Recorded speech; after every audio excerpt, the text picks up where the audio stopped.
Hello mga suki, ako ang inyong maestrong tindero at samahan niyo ako sa aking unang vlog. Heto nga at ipapakita ko sa inyo ang isang araw kapag wala akong pasok. First time ko po ito kaya pasensya na. Pagkagising sa umaga, maghihilamos muna ako bago bumaba at magbukas ng tindahan. Pero hindi ko na na-video ang paghihilamos. Ang tindahan nga po namin ay hindi po malapit sa bahay. Kasi ang bahay po namin ay nasa langit. Nasa taas po pala. Kaya hindi talaga advisable na doon sa bahay ilagay ang tindahan. Pagkabukas ko ng tindahan ay ilalabas ko naman ang ibang paninda.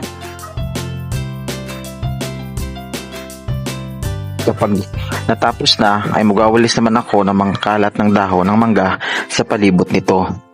Napakalaki mga puno ng mangga ang nasa palibot ng tindahan kaya madaming wawalisin. At noong matapos na ako ay bumalik na ako sa loob para tingnan naman ang mga resibo ng mga delivery noong isang araw. At ganun din ang i-order para sa susunod na mga araw. At noong nakababa na nga ang mga bulinggit para ako ay palitan para mag-agahan ay siya naman ang pagbalik ko sa bahay. Pagkatapos na mag-almusal ay konting pahinga lang at balik trabaho naman tayo para sa school forms. Malapit na nga matapos ang school year kaya walang kurong hihinga hanggang hindi pa nakakatapos sa school forms. Noong tinamad na ako ay naligo na muna at pagkatapos ay bumalik na ulit sa tindahan. Inayos ang mga dumating na paninda para hindi na magulo sa tindahan. Hanggang dito na lang muna. Hanggang sa susunod.